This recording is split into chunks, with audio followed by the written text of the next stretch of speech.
Here's my 4 babies eating their dehydrated fruits and vegetables that I made. They've got some squash and some tomatoes, some kale, and that's an orange, and one's a lemon. This is my 2 meals, veggies. This is Wisdom, and that's Winnie. This is Theo,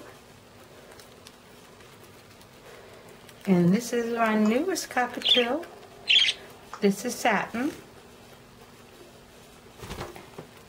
And today we have no seeds on the table. We just have some vegetables and some fruits that came off the dehydrator. They don't seem to want to eat any fresh fruits and vegetables for me, so I've dehydrated them.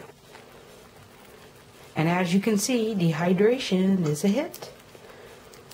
And over here we got a little bit of Cheerios, dehydrated tomato, and some dehydrated zucchini.